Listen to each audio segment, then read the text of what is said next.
Hey guys, happy new year. For the end of 2024, I wanted to do like a my favorites video. I saw a YouTuber, her name is Jessie Q. I'll put her like channel up over here. I saw her do a favorites video and I thought it would be fun, and so I wrote down wrote down a lot. Yeah, so to start off 2024, what a year. Everybody's saying they had like a terrible 2024. Mine was low-key lit. I mean, lit is a strong word. Was it sometimes, at some moments, horrific, awful, terrible, get me out of here, please? Like, was it very much not it? Sometimes, yes. Lots of lows, but also some highs sprinkled in there. So, have you guys seen that video of Kylie Jenner? She's like, I think 2016 is just like, I feel like this year is just the year of like realizing things, and I'm just like realizing, like me and everyone around me is just realizing things. I feel like every year has a new energy, and I feel like this year is really about like the year of just realizing stuff, and everyone around me, we're all just like realizing things. 2016. Yeah, sorry, she kind of ate. Because yeah, this year was a year of realizing things. I realized a lot of things this year. Anyway, let's get into the favorites. So I have it broken down into a few. Oh my god, my handwriting. It's like really sick. I'll put like a little picture up. But I have albums, songs, TV shows, movies, books, podcast, YouTube, and miscellaneous. I'm basically ripping off Jessie Q's video. I'm sorry. She kind of ate down. You guys should go watch her. She's super cool. So I want to start with TVs and movies because I feel like I have the least amount to say. So on TV shows, I watched a lot, and I wrote down like all the shows that I watched this year that like actually I watched. I did watch some Sex and the City, loved it, haven't finished it. I watched the last season of Young Royals. I watched the most recent season of Heartstopper. The main thing I have to say about the most recent season of Heartstopper: best season, budget was there, acting was there, character development was there.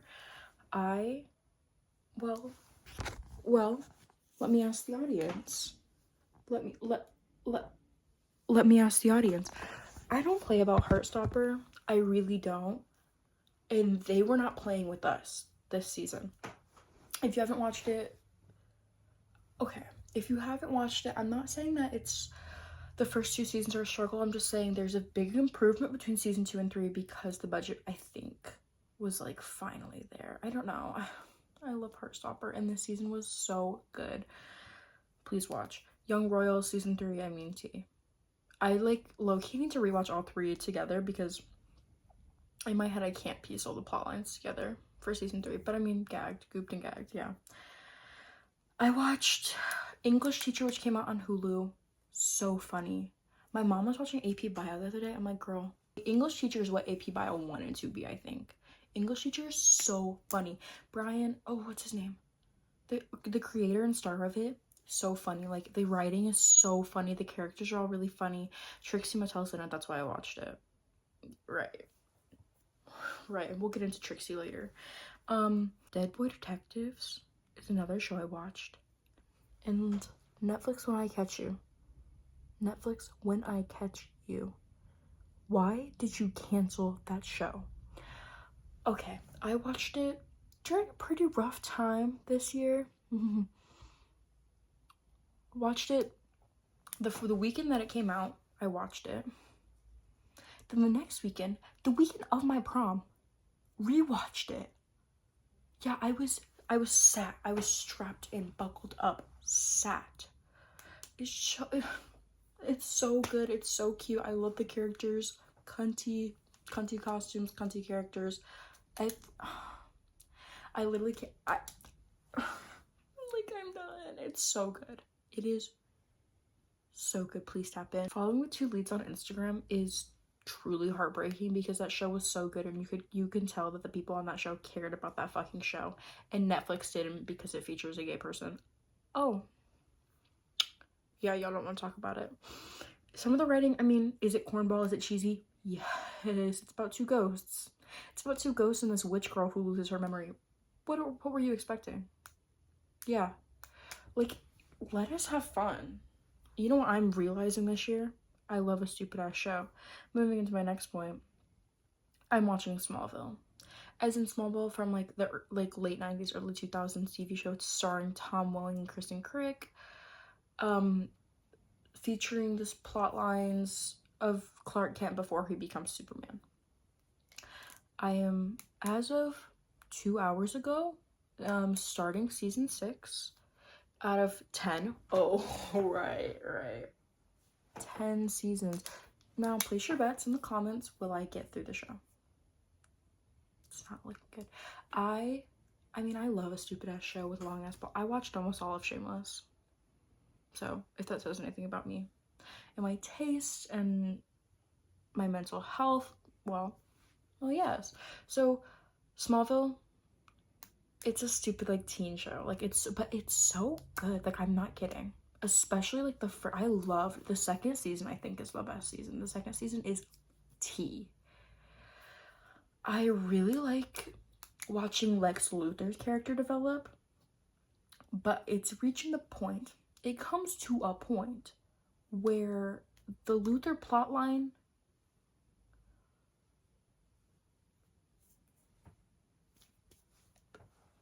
I'm realizing here that maybe we're just going off of vibes, because when I was paying attention, I was a little distracted while watching it today.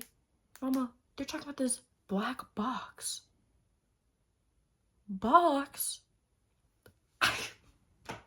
I had no fucking clue what's going on, but I love the show. Smallville, very good. The one show, I haven't finished it actually. Oh my god, I keep on forgetting. I watched Young Sheldon at the end of the summer. 6 seasons I think I finished in 3 weeks. I started my school year and every day I would like literally drone through the school day, barely like paying attention, get home, watch 3 episodes of Young Sheldon back to back to back, stay up, watch. Like, Young Sheldon is amazing. I've never seen a full episode of The Big Bang Theory, probably never will, because I love myself. I'm not doing that. I'm sorry. I will never watch The Big Bang Theory. I don't care. Mary, amazing. George, like, Georgie, best character in the show. Dare I say it? Mima. Missy? The edits that people make on TikTok about Missy Cooper. Oh, I love Young Sheldon. The heart that it has, it's so funny. All the characters are good. All of them get interesting plot lines. The way that Sheldon, I mean, he's kind of a shitty kid, but it's like, it's so clear. Like, looking at the family dynamics and how they develop and how they like affect everyone, like, I love Young Sheldon. Young Sheldon's probably the best show I watched all year. And Smallville, but I'm not done with it. I'm not done with Smallville, but it's up there. I mean, it's so good.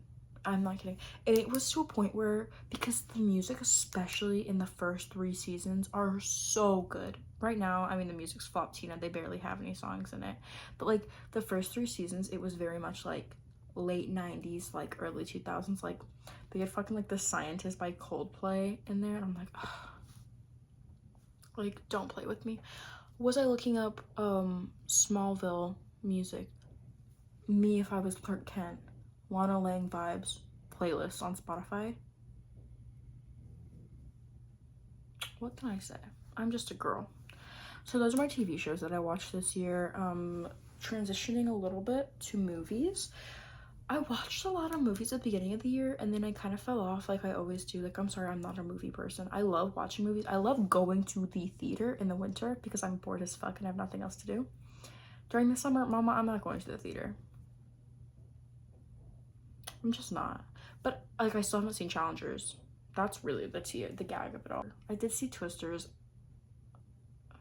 Were y'all lying to yourselves? That movie's not that good. Okay, top movies. The very beginning of the year, I watched this right after Christmas, so like technically it was like the new year, but The Holdovers. right. And it's been holdovers year round on my TikTok. Holdovers, edits, year round. Yeah. Labi Siffre, year round. Don't play with me about that movie. I made my family watch it on Christmas Day, and my brothers after were like, wait, this is really good. I'm like, oh, I've been saying that for 12 months. Yeah. Right. Heartbreaking. So sad. I love you, Dominic Sessa. Come back. I saw him in an ad at Buffalo Wild Wings yesterday. He was on a TV in an ad. I almost cried. Like literally so heartfelt and so like amazing. It captures like the time period, like the 70s. Like, I Divine Joy Randolph in that movie, the emotion that she portrays and just like the heartbreak and like also like it's just so good. So good. I watched Good Will Hunting this year at the beginning of the year when I was really I had a thing where I was watching movies at school in the spring. I'm not doing that anymore. I can't do that. But Good Will Hunting, yeah, I get the vibes. I was like, oh, I don't think I'll like this, because I don't think I've ever really seen a movie with Matt Damon in it until that movie. Oh wow, yeah, I get it. Wow, I get it. Wow, I get it. Actually, I should rewatch that. It's just so beautiful, and like they Robin Williams and Matt Damon just do an amazing job. Like, I just love that movie. It was so good. This one's surprisingly controversial. One of the best movies I watched was Bodies, Bodies, Bodies. And what? Basically, if Rachel Sennat's in a movie, I'm gonna watch it. I'm going to watch it. She was so funny. She's like, that whole movie is so funny. It's just like so stupid. It's so dumb. It's funny. I don't know why people hate it so much. Like, can I enjoy things? Can I live? Damn, can I live? I don't really have much to say. Now, this next one, this is my last one. Possibly best movie I watched all year. The entire year. Wicked. The wickedly wonderful Adele Dazeem. Now, I'm just gonna say this. Y'all don't get Cynthia Erivo like I get Cynthia Erivo. So when I found out that she was going to be in Wicked, they gooped and gagged.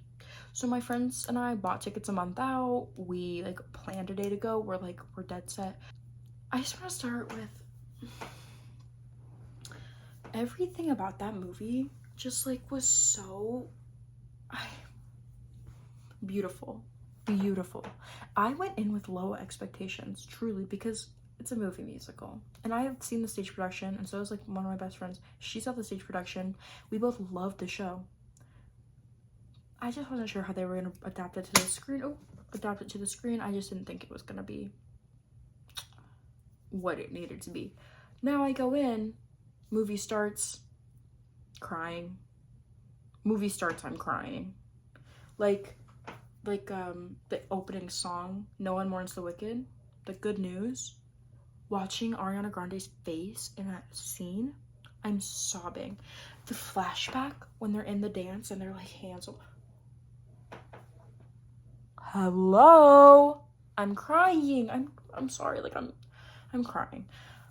I cried probably 10 times the first time I saw it, and like I cried during the opening. I cried during I'm Not That Girl. I think I cried during The Wizard and I cried the almost entirety of the Dancing Through Life. I can't even get into Jonathan Bailey. The way that my whole theater was gagged.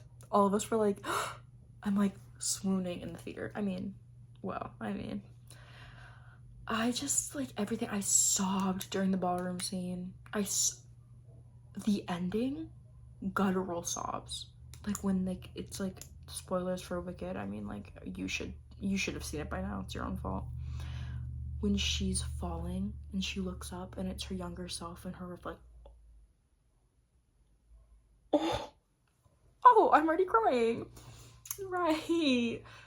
I don't know. I literally just can't. It's such a beautiful movie. I think that they adapted it really well compared like for a movie musical. I was worried about the length, and I can I mean, I see the argument that it's too long, and the first half did not need to be that long. I can see that. But, like, it didn't, the pacing to me felt good. Like, I mean, second time around, I was like, okay, the beginning's a little slow. But, like, I don't know. I think they made the most of their time. They made it kind of worthwhile. Like, as a viewer, I was like, okay, like, I get it. I get why they stretched it out into two halves, whatever. I thought the costumes were amazing. I thought the set was beautiful. I just, I, Cynthia Erivo. I mean, need I say more? So those are my movies. I think next, let's go to music. I am going to try to rapid fire this. So I have albums. Here are some albums that were very important, or like were constantly in rotation for me most of the year, if not like some of these just had a really like strong moment. Like the first two examples, Chromacopia and This Is How Tomorrow Moves. Chromacopia by Tyler the Creator, and This Is How Tomorrow Moves by Biba Doobie. Those both I didn't listen to until like later in the year. Fucking obviously, Chromacopia didn't come out till 3 days after my birthday. Yeah, he sent me like a DM, was like, happy birthday, this is for you. And I do believe that. But basically, yeah, they had like a really strong moment at the end of the year. Both of those albums are incredible. Chromacopia, listened all the way through. Amazing listen all the way through. Like, I mean, Sticky. Balloon's what introduced me to Doechii, even though my brother sends me music, I don't listen to it. He told me to listen to Doechii probably 2 weeks before. He's like, listen to Alligator Bites Never Heal, it's good. Didn't. Then I did after Tyler dropped his album. And now I get it. Like, just like everything on the album, the production's amazing. The features are so well incorporated and well, like, they're just used so well. It just feels very collaborative and very like truthful, and I just love that album. It's so good. This Is How Tomorrow Moves. I've never really been a big Biba Doobie person. This Is How It Went is like what got me into it, and then like it's so good. Just like every song is a banger. I think like it's a no skip album. I love Beaches, amazing. It's just like a no skip album for me. Incredible. I love the album art. Like, I just love the album art. It's amazing. Okay, we're gonna rapid fire Sixth Season, Forever, and the live album from Fenway Park by Noah Kahan. The live album did do something to my brain chemistry. Northern Attitude live did change me as a person. Main live, yeah, just like the whole live album was incredible. Orange Juice live, just that album, like for the past like 2 years, it speaks to something in me, and it's just so like, it's such a relatable and real album, and it just like, especially, I mean, like, it just like, it just hits, and I think it hits for like young adults and like people in transitional times in their life, and like this is the year of realizing I've realized I'm in a transitional time in my life and I need Noah Kahan. I love Noah Kahan. Okay, When We Were Friends by the Backseat Lovers. Oh, am I probably 10,000 years late to this album? Yes. Is Intuition one of the best songs I've ever heard? Yes. Sinking Ship. No, I've listened to obviously the hits like Maple Syrup, Olivia, Pool House. I've listened to those. This year I finally listened to the entire album, and I didn't even realize how good of an album it was until like I listened to it for the first time like all the way through in February. It had its moment. Came back to it in like October, November, and I'm like gagged. Intuition, Sinking Ship as an album closer. I just think it's a very cohesive album, and it just is like so good. I don't know. I love it. Everything So Far by Pinegrove. I listened to Angelina for the first time in like 2020 or 2021. Well, Angelina was in my top 5 songs of the year, which is really jaw-dropping and scary. I don't understand how that happened, but it is so good. Like, it's like, I just Angelina. Need To. Need To had its moment on TikTok.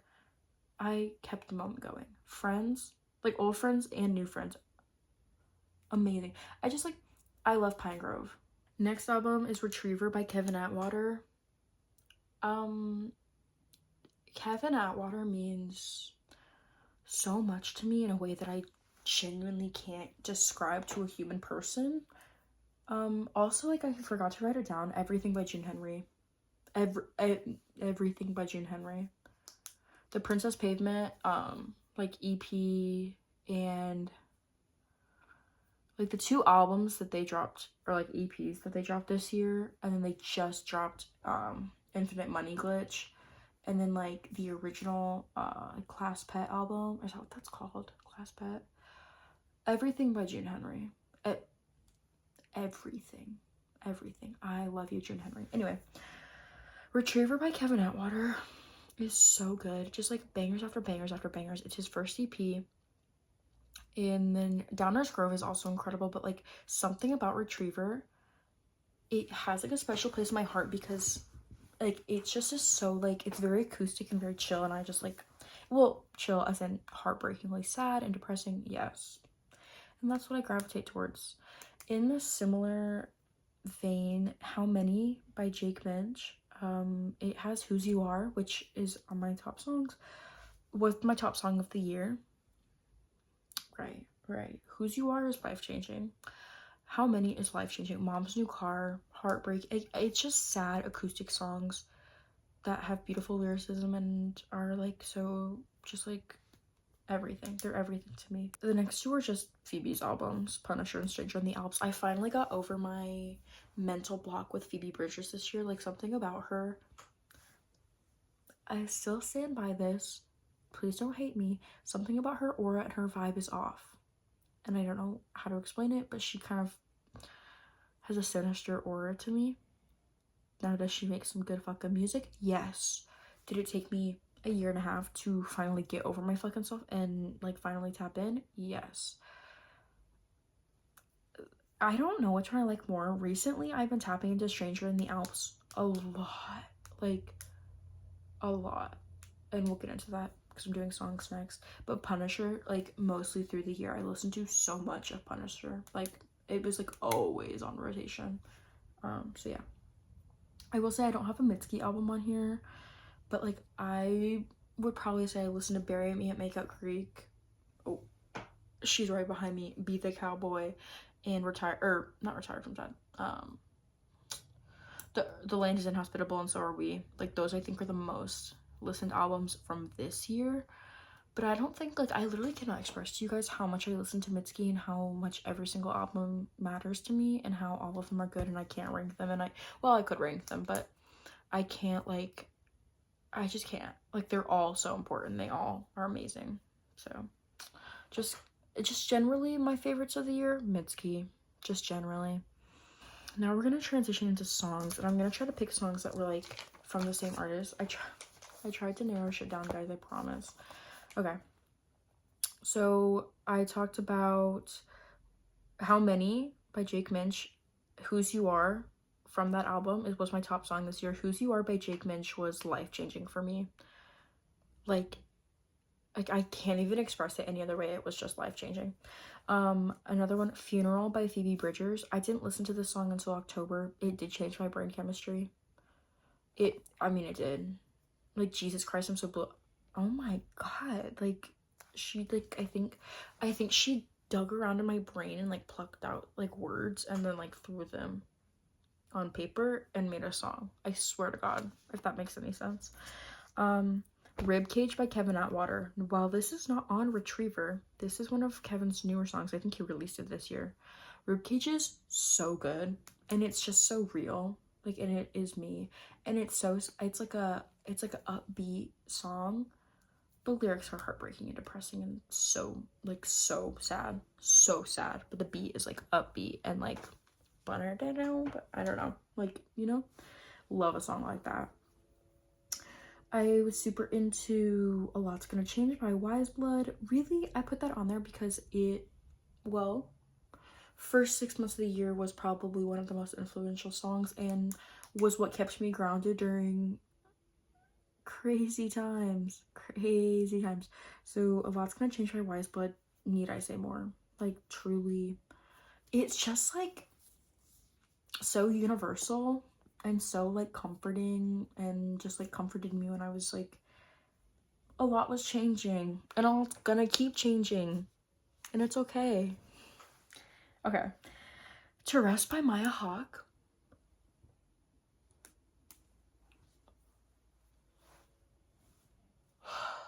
Yeah, I like don't even have words. To Rest Does Not Belong to You. That's really all I have to say. Got into that song in like August. It was one of the only songs I listened to for that entire month. Last three. Into Me by June Henry. Probably my top June Henry song of the year, but like I said, everything by June Henry was really important to me. But Into Me is just so, it's just so guttural. It's like June Henry's kind of like folk punk-esque, acoustic but screamy, kind of, but sad. I don't even know. I don't know. But this one's like really screamy and like sad, angry, and I just was on that vibe. Blouse by Clairo. Clairo, I kind of tapped into this year, especially with Charm. Charm was like, I should have put that on my top albums. Charm is an amazing album. Like, amazing. Like, no skips, I think. But Blouse is so good. Like, it's just so sad and so soft and quiet. And it's just like, I listened to a lot of music this year. I had like made a playlist that's like, let's decompress. Like, I listened to a lot of like chill, sad music this year. And like, that song really encompasses that vibe that I was on. So, the last one, Anthems for a 17-Year-Old Girl. I didn't put this in my movies, but I saw the TV Glow this year. Amazing, I mean. And this song, I was 17 for most of this year. I turned 18 this year. Best believe I was bumping that before my birthday. Like, bumping it. Just because, like, yeah, park that car, drop that phone, sleep on the floor, dream about me. Like, I don't know how to explain it. It's just like, it was the vibe. It was the vibe at the time. Those are all the songs I have. I could probably talk about every single song I listened to all year and tell you why they're amazing or why I loved it. So that's just a very brief narrowed down list because I could talk about music for probably 23 days straight. So, okay. Next, I'm going to move into books because I have a very short list of books. And I talked about this on my TikTok a little in depth. So I'm just going to rapid fire. Betty by Tiffany McDaniel, I finished literally on the last day of the year, and it was possibly my best read of the year. So fucking sad, so beautiful, so like, just like, I don't know, just the writing was amazing, the honesty of it was amazing. It just like it was such a beautiful book. The Goldfinch by Donna Tartt, really important to me. I read it this year, and I spent a long time reading it, and Theo Decker is like I love Theo. Like, I have like a bond with him, and I don't know how to explain it. I love Theo Decker. Song of Solomon by Toni Morrison. It was one of the more like kind of classics I read this year because I didn't read a lot of classics this year, which I want to read more. Or I mean, like, this past year I didn't read a lot of classics. I want to read more in 2025. It was really beautiful. It was just beautifully written, very interesting, very thought-provoking, and made me want to read more of Toni Morrison's books. So, the last book I have is called This Is How It Always Is by Lori Frankel, and it's so good. It's kind of like, I don't know if it's well known because I'd never heard of it. I picked it up at a Goodwill, just like kind of like by fluke. I just saw it, and I read the synopsis. I'm like, that sounds interesting, and so I read it. Turns out it was one of my favorite books all year. It was so good. Like, it was just like, I just really like books about family dynamics, as you can kind of like guess if you know what these books are about that I just listed. They're all have something to do with family and family dynamics. And this like one really explored those in an interesting way, because they talk about such a big family, but also like Lori Frankel includes every aspect of the family and every person and every character very well, and like fleshes them out, and I just really liked it. I don't know, I just really liked that book way more than I thought I would, to be honest. So those are my favorite books. I want to get into some podcasts and YouTube. These kind of go hand in hand, and you'll see what I mean. So my top podcast on Spotify this year was Recovering Gleek, which has been my top podcast for I think 2 or 3 years because I like sleep with them playing in the background. It's hosted by Lena Canaster and Ian Allred. Please check them out. If you like Glee, please check them out. I love them. They're so fun. They basically just go through every single episode and talk about Glee. I just really like them. Their friendship's really like very sweet, and it's like sweet to listen to them talk, and they're funny, and you can tell they care about each other in the show and are interesting people, and I love them. And I could probably quote every single fucking episode at this point because I've listened to every single episode at least 3 times, I swear to God. So there's that. Next is probably my second top. It's probably tied with Recovering Gleek, but since I watch this on YouTube, but I don't listen to it on Spotify. It's kind of warped. Emergency Intercom. Like, I like when I'm bored, sad, upset, happy, just hanging out, need something to do, trying to distract myself, I put them on. I love Emergency Intercom so much. They're so funny. I look forward to them every single week. You should tap in. I watched So True with Caleb Heron. Top episodes of that, obviously Brittany Broski and Drew Offwellow episodes. I really like Trixie Mattel's episode. There's one that's like really good and I can't remember. I don't know. They're all good. Every episode. Caleb is so funny and he does such a good job. One, he brings on people he knows and likes, and it's clear with their conversation, but he's such a good interviewer. Like, he asks good questions, he can like riff with people well, and he just like, you can tell that he cares about the people he's talking to and he cares about their answers and he cares about making them have a good time and have fun and be able to joke and laugh. Like, it's just so fun to watch. Like, I love it. I watched Bad Vibes Adjacent, which is like this really small like podcast they do. It's literally like Emergency Intercom. No hate to y'all, but this is crazy. One of my favorite things about them, they're Midwestern queens. I watched a video they did of them going to Culver's. I was like, those are my girls. Those are my girls. But yeah, it's just these two friends and they sit and talk in their living room and they're pretty funny. Their like Halloween episode was tea. And then the last podcast that I spent a lot of time this year watching, like a lot of time this year, like all summer I watched them, The Bald and the Beautiful with Trixie and Katya. What can I say? This is where you're really about to see how much I love Trixie Mattel and I love Katya, and this year's been the year of me. This is the year of realizing. It all comes back to realizing things. Thank you, Kylie Jenner. I realized how funny Katya is, and I watch their YouTube channel, which goes into my YouTube. I watched so much of I Like to Watch this year. If like I would get home, so I would work all day, go to my friend's house, go to rehearsal, get home at like 9:30, 10, and I would be so exhausted. Like, I had to get up for work the next day. I would like lay in my bed and watch one 30-minute I Like to Watch video so I could fall asleep. Like, that was the vibe I was on this year. I Like to Watch. It saves me from watching stupid ass Netflix shows and movies because I don't have the attention span, but I do have the attention span to watch Trixie and Katya react to a show. I watched a lot of Brittany Broski and I watch her podcast, but like I don't consistently enough watch. I do watch her podcast, but like I normally have to like catch up on episodes. Like, I don't wait for it every week to come out, but I love her podcast. I watched Brittany or like Broski Court or Royal Court. I think it's Royal Court, her like show.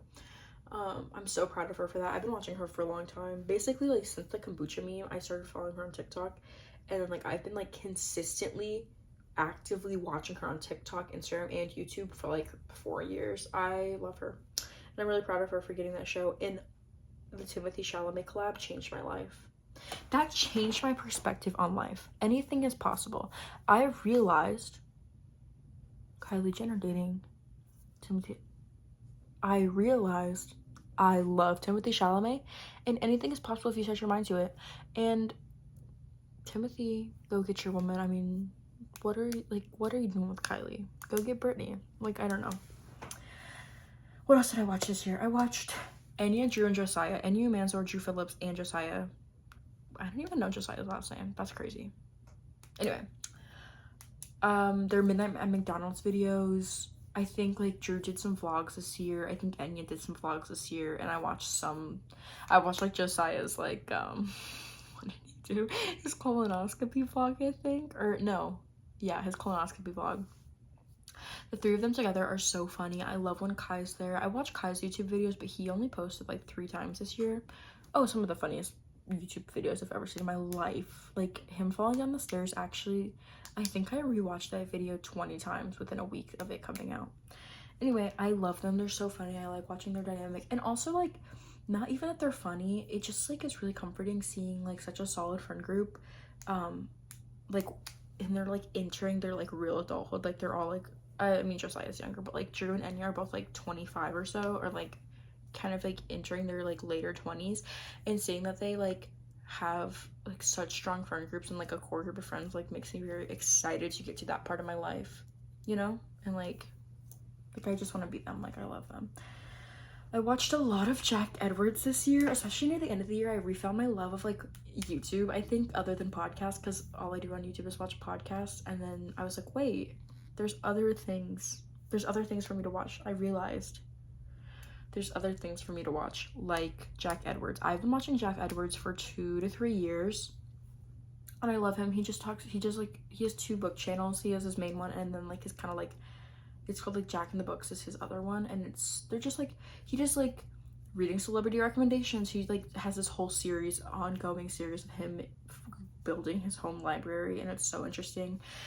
I think he's like fun. I just like keeping tabs on him, because I think like he's just so cool, and like I like what he does, and he always has good recommendations. He owns a huge collection of books, and they're all very diverse, and I like getting recommendations from him, because it's not just like American and English literature. Like, it's interesting stuff. It's like new lit fic, it's like global. He reads a lot of translations, and that kind of inspires me to read more translated books and kind of like explore that world of like translation, like copies and stuff, and like the differences and the nuances. Anyway, he's super interesting. I love listening to people talk about books, and I specifically trust his opinion, and I like listening to him talk about books. I also watched a lot of Mina Lay. She does kind of like video essays. They're not super long. A lot of hers, especially this year, have been a little more short form, but she does like the history of different like pop culture phenomenons. Like, her most recent one was about movies and their color grading, and why, like, how those things have changed, and why those things have changed, and like why colors in movies look less vibrant and stuff. I just think it's interesting. I like that she kind of does history, and she's just like talking about cultural things that are happening. I don't know, I just like the way that I love her editing style. I really like the way that she edits her videos. I think they're really aesthetically interesting to watch. She's cool. I don't know, I just like her videos a lot. I've been watching her for like a year or 2 now. This one, right, honestly, and can I say this, I watch his Instagram story almost more than I watch his YouTube. Michael Masenio.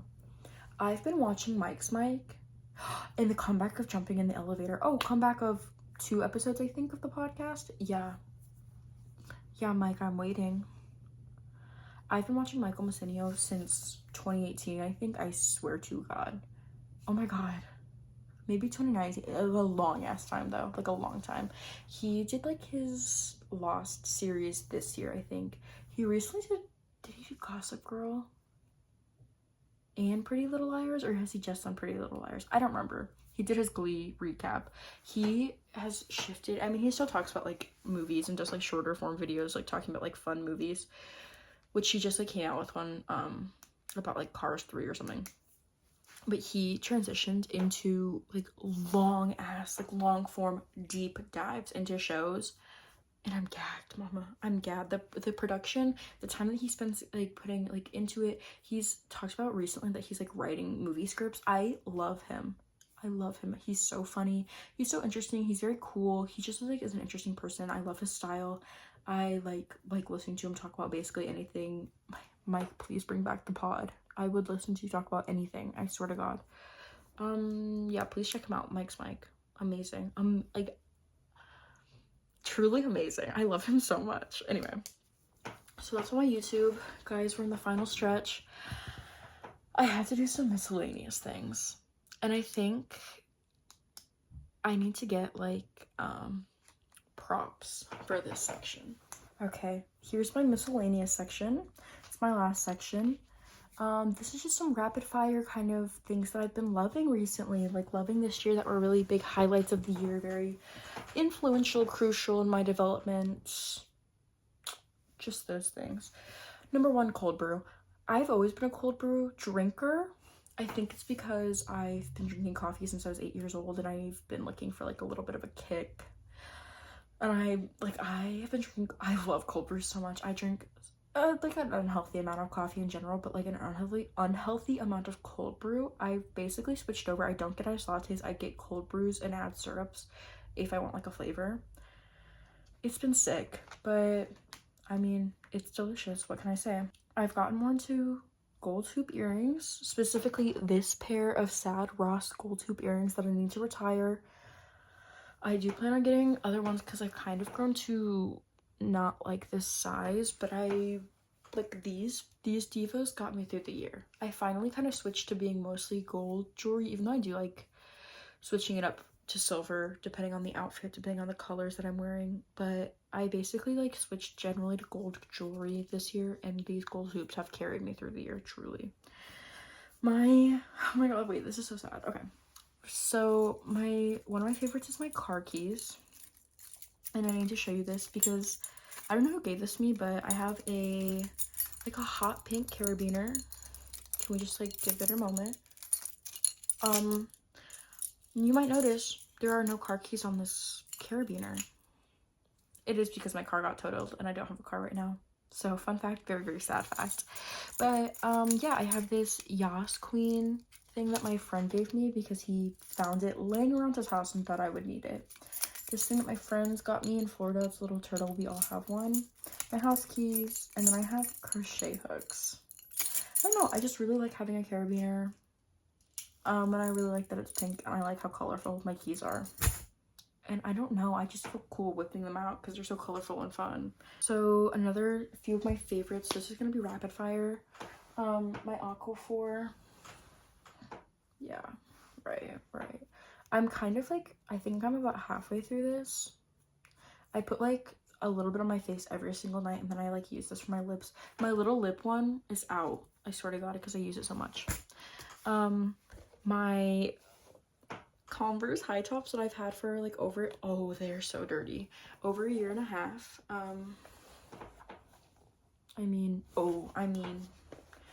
But like these divas, I'm sorry, like something about a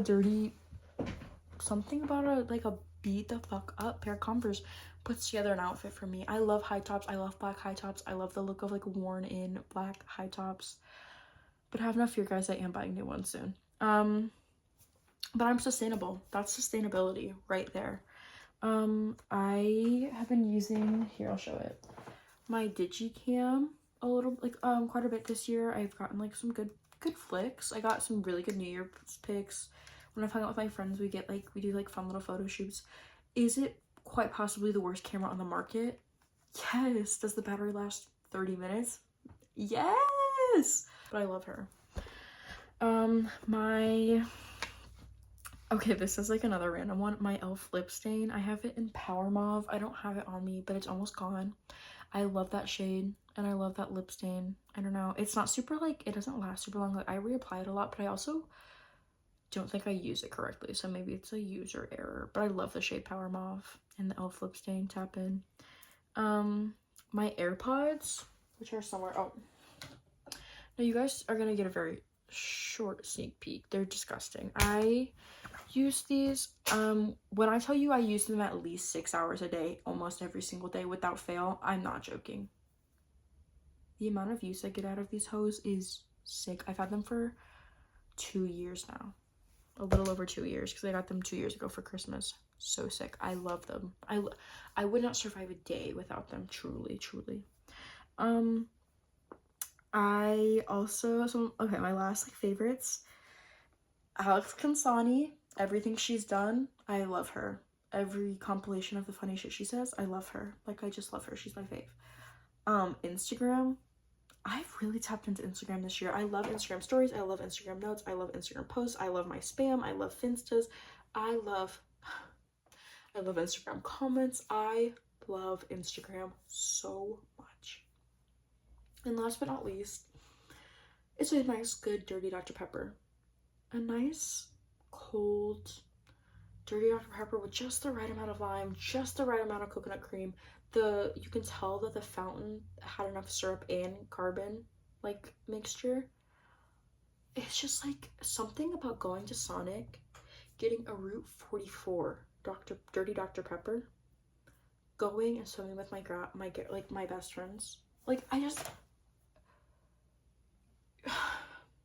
that's something only a really truly like a girl would get, and if like you get it, you get it, and if you don't, you don't. If you don't like Dirty Dr. Peppers, like don't piss me off. Don't piss me off. Okay, guys, so that does conclude all of my 2024 favorites. I mean, this looks like Mad Men scribblings, and this probably looked like a mad woman talking into the abyss. So thanks so much for sticking through. Let me know some of your favorites, if like what you think of some of the TV shows, books, albums. Yeah, I had a lot of fun doing this. I think like reflecting on like the past year every January is just so fun, like, and it's kind of cathartic, and like it's really fun looking back on like what I liked at the beginning of the year compared to what I liked at the end of the year, how much I changed, how much I've grown, some things that have like been constants in my life. I don't know, I think reflection is like so fun, and I had a lot of fun doing this. So thanks so much for watching.